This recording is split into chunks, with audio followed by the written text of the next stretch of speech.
This is The Edge of Innovation, Hacking the Future of Business. I'm your host, Paul Parisi. And I'm Jacob Young. On The Edge of Innovation, we talk about the intersection between technology and business, what's going on in technology and what's possible for business. We're talking with Falk Wolsky. He's the Chief Innovation Officer with Innogate Tech. So what's different about your experience? How did you grow into this? What happened to you as opposed to somebody that you grew up next door to? What's different? Why are you somebody that looks at a problem and can say, gee, I got all of these tools or parts out there that I can go and build stuff with, or I can invent a new part, as opposed to somebody who you said, with the pie chart, which, we'll provide a link to if you can provide that. Why are you sort of saying you ended up in the 1%? And I'll bet you didn't, when you were 5 or 6 years old, say, oh, I'm going to be an inventor. Maybe you did. But let's say I was 8, it seems to. Okay.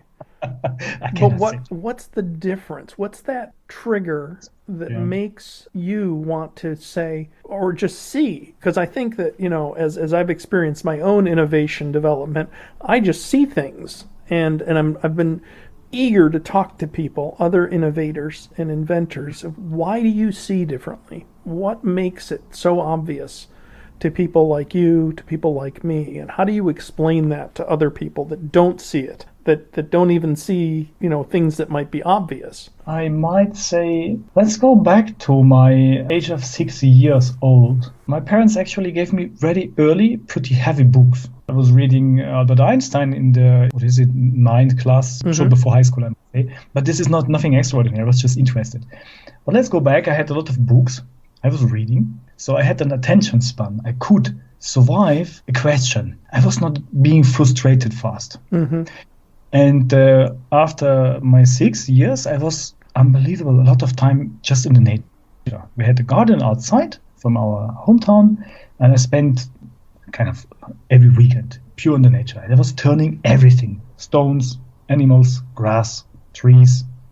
I learned about how things move, what is inside. Right? So I was just turning it. I was curious. And the difference, I do believe, is a curiosity compared or connected to state of mind that you don't accept things at the first moment. I have an inside trigger that all the time let me ask. When everybody runs in one direction, a huge crowd, one direction, the first thing I said, stop.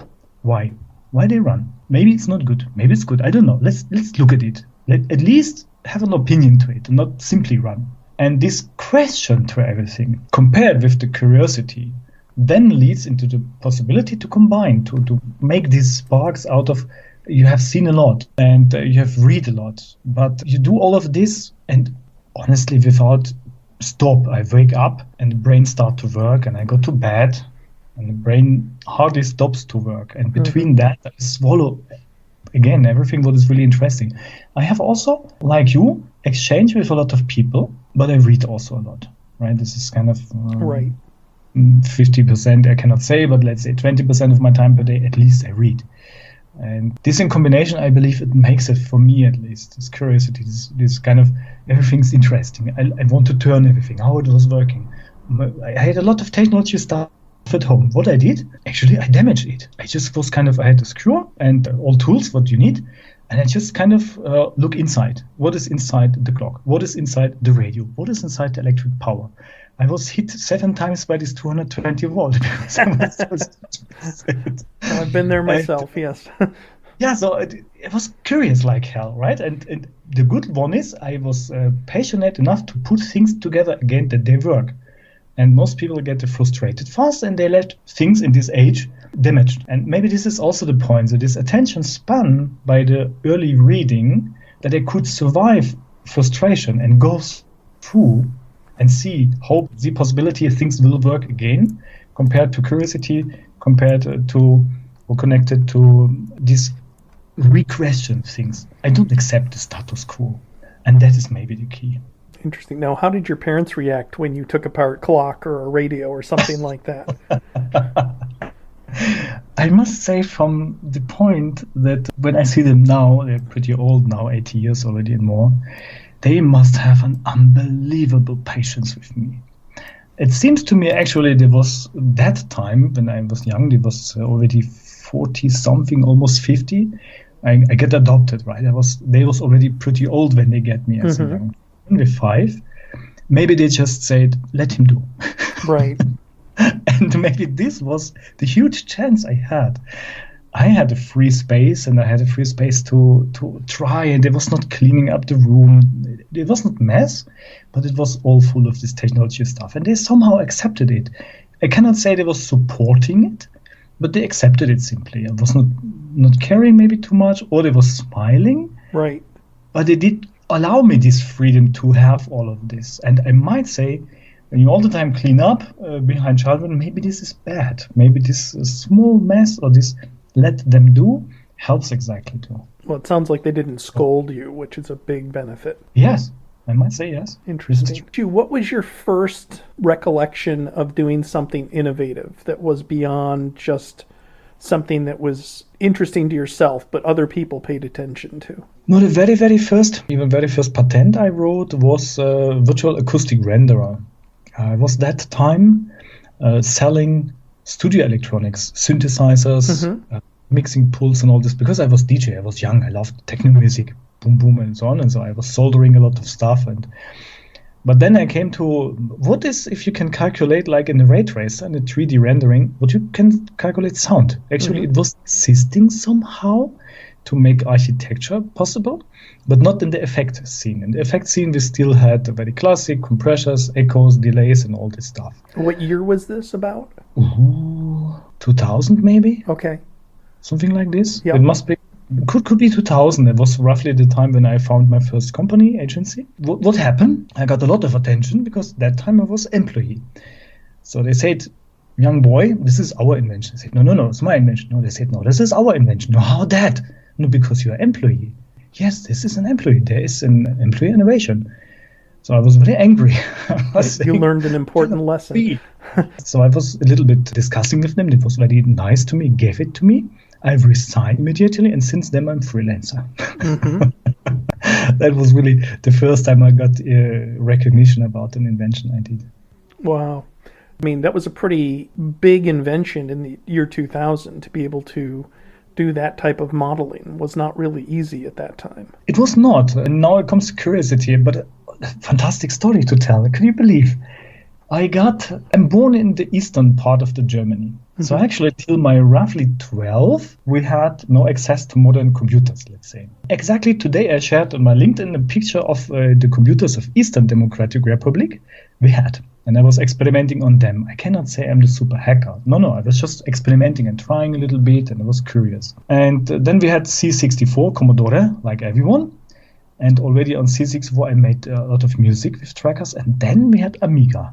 Wow, huge, amazing. Yeah. Amiga 600 I had. And then I'm stumbling on ray tracing program. Reflection it was calling. The first private ray tracer. You could 3D generate pictures at home. That was completely outstanding. You could not believe we had 320 on 256 pixel, and this computer was calculating days for one single picture. You could even watch pixel by pixel how he calculate backwards. It was not that clever like we do today. We have a lot of shortcuts invented since then in the 3D modeling. So I was watching these pixels calculating, but I did understand, as the documentation was very nice, I describe everything, how this works, how this ray tracing actually, what is the fundamental principle of following and live stream back from the object to the camera and so on. And that brings me to the idea, why not to do this with sound? And actually then you can interpolate. You can just say, okay, sound has these characteristics. It has a damping, it has a resonance, it has a material characteristics on the wall, on the instrument, and so on and so on. But this ray tracer from the Amiga 600, that was the birth of the idea, I might say. That was where it comes from. Wow.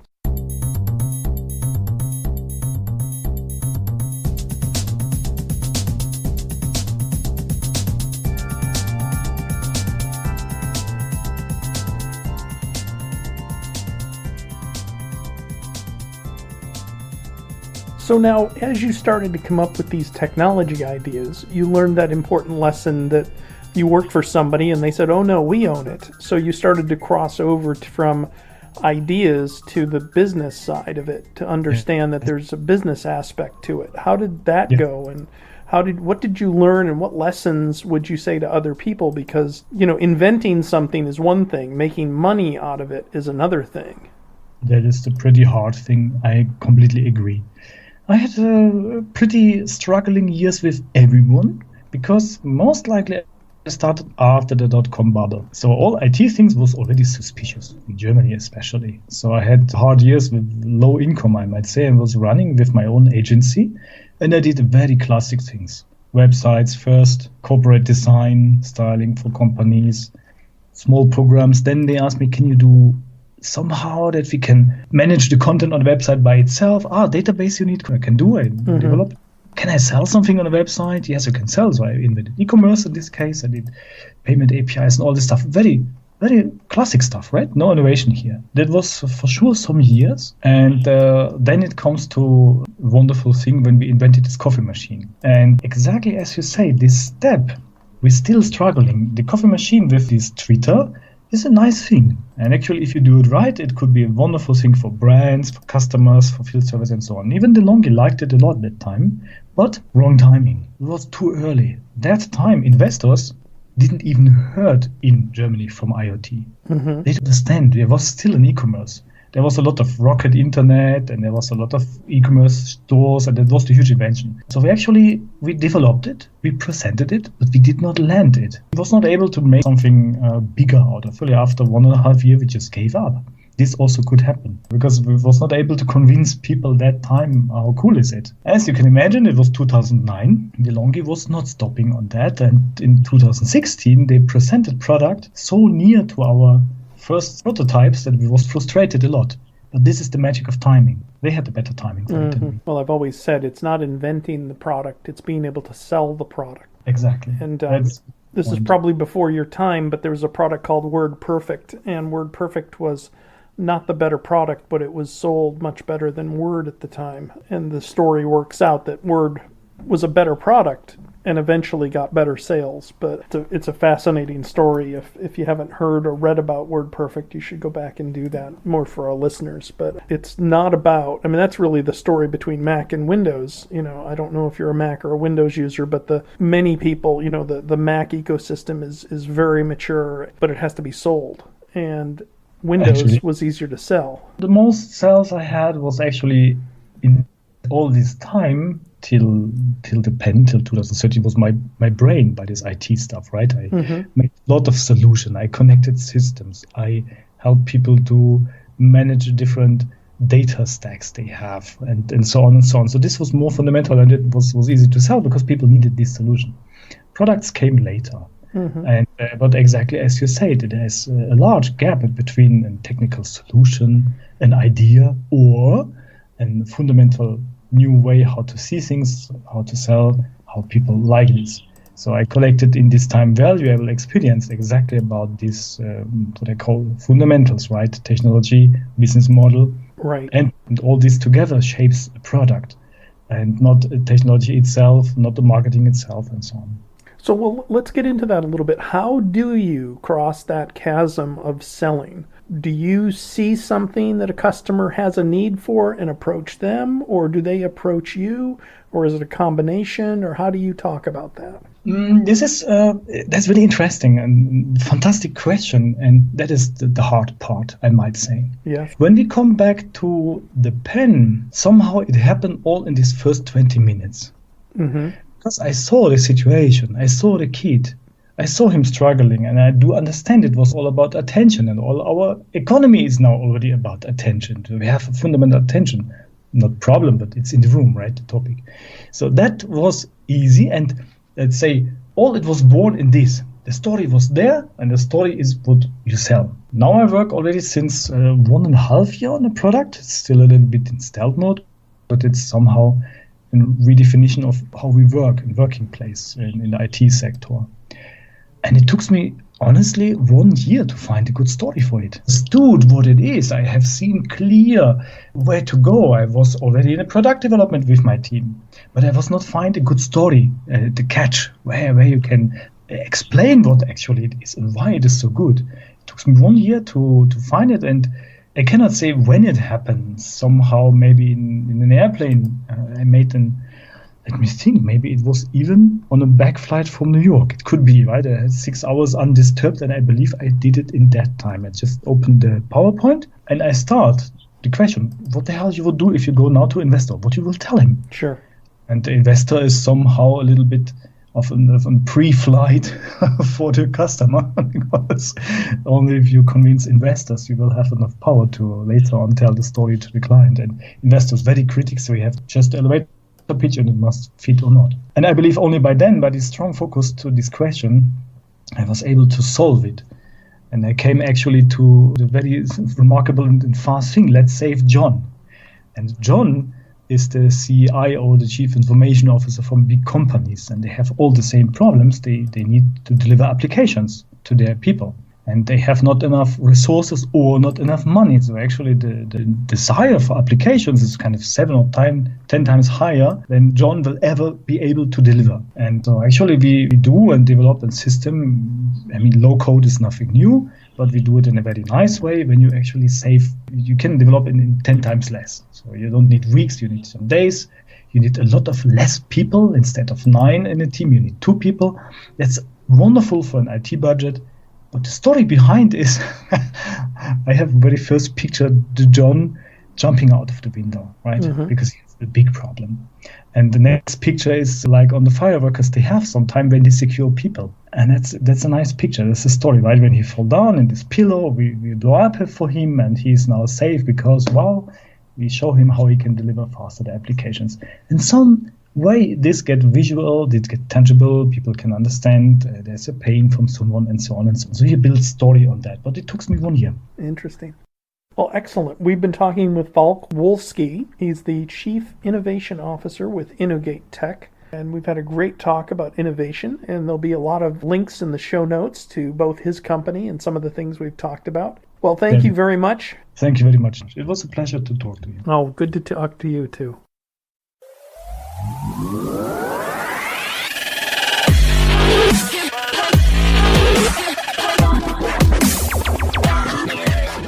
The Edge of Innovation is brought to you in partnership with Savior Labs. Savior Labs exists to help businesses mature and strategize for the future. Learn more about Savior Labs at saviorlabs.com. Thank you for listening to this episode of The Edge of Innovation, Hacking the Future of Business. For the show notes and more information about Paul, please visit paulparisi.com. The Edge of Innovation is produced by Jacob Young in conjunction with copious amounts of coffee. Music on today's episode was from bensound.com.